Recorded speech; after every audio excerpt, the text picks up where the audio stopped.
नमस्कार दोस्तों। On 3rd June 1947, Lord Mountbatten all of a sudden announced that there would be transfer of power on 15th August. He further declared that the independence of India would be accompanied by partition, that is, creation of Pakistan. Now we know that the constitution making process in the Constituent Assembly commenced early December 1946, that is more than 8 months before partition. However, the constitutional scheme being devised at that time for undivided India was very different from the Constitution of India post-partition. The political system proposed under Cabinet Mission Plan was akin to a loose confederation rather than a federation. Cabinet Mission Plan had proposed a weak central authority with just 3 subjects assigned to the Union government, namely defense, foreign affairs, and communication. States were to have complete autonomy, with each one of them entitled to a separate constitution. The degree of autonomy which was being conceded to the federating units was more than what was available to the state of Jammu and Kashmir at the time of abrogation of Article 370. Then it was not only about the weak central authority and autonomous states, but there were several provisions in the pre-partition constitutional scheme which were detrimental for the unity and integrity of India. And all of these provisions were either changed or they were completely omitted from the draft constitution once partition was announced. इस तरह से हम ये कह सकते हैं कि cabinet mission plan के अंतर्गत जो राजकीय एवं संवैधानिक व्यवस्था प्रस्थापित की जा रही थी, उसके अंतर्गत भारत का कई टुकड़ों में बिखरना, टूटना निश्चित था। इसी विषय में और इसी संदर्भ में आज का विषय है, did the partition of India actually prevent complete disintegration, the breakup of India. दोस्तों, partition was a terrible unprecedented human tragedy. Nothing can justify the terrible human tragedy associated with partition. परंतु हम बात कर रहे हैं अविभाजित भारत के लिए प्रस्तापित की जा रही राजकीय एवं संवैधानिक व्यवस्था की और उसके परिणामों की। दोस्तों, cabinet mission plan was a compromise formula largely to appease recalcitrant defiant Muslim League. So on one hand, the mission plan ruled out partition, but at the same time provided for communal groupings of the provinces. Group A provinces had predominantly Hindu state provinces of central and south India. Group B had Muslim majority provinces of west and northwest. And Group C had Bengal and Assam with substantial Muslim population. Besides provinces, there was a large number of princely states occupying over 1/3 of Indian territory. Many of these states were financially self-sufficient and had their own military force. Now, these princely states had entered into a treaty with the British Crown, surrendering their sovereignty and paramountcy in exchange of internal autonomy. Once transfer of power was announced, it was expected that this paramountcy would be transferred from the Crown to the Union government. However, British interpretation was that paramountcy can neither be retained by the British nor it can be transferred to the Indian government, but it has to be returned to the individual princely state. What it meant was joining of the princely states with the Union had to be through negotiations with individual princely state. Now let us see what happened in the Constituent Assembly once partition was announced. Within 3 days, that is on 5th June, Constituent Assembly, in the changed circumstances, that is, declaration of partition, resolved that the Assembly is no longer bound by Cabinet Mission Plan.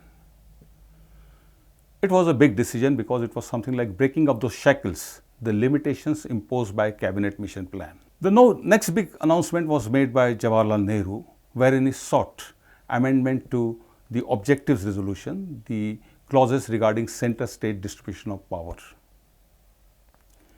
On 7th June, Assembly approved the recommendation of Union Powers Committee favoring for a strong central authority and residuary powers. Now in July 1947, Sardar Patel took charge of negotiations with the princely states. There were 500 odd princely states.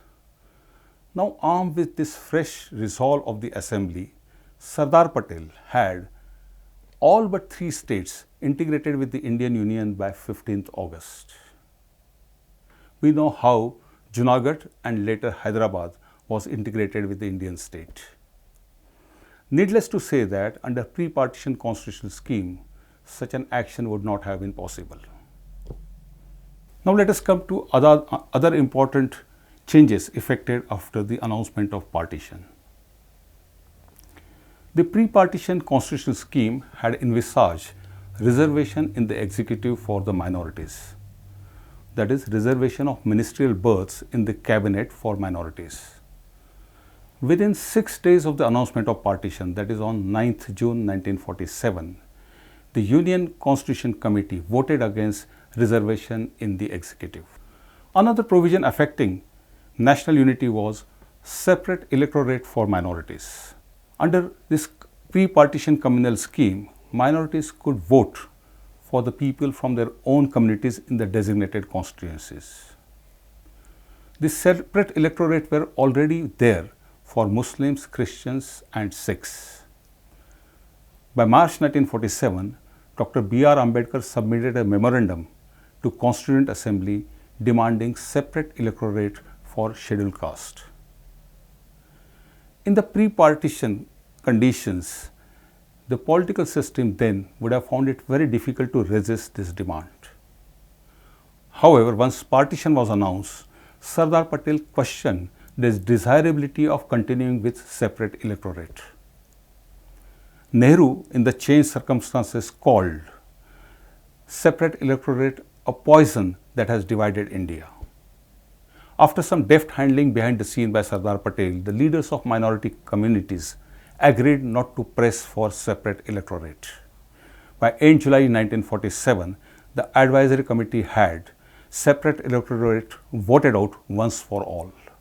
Even language provisions in the Constituent Assembly and in the Constitution went through considerable changes after the announcement of partition. Gandhiji had initially favored Hindi to be national language.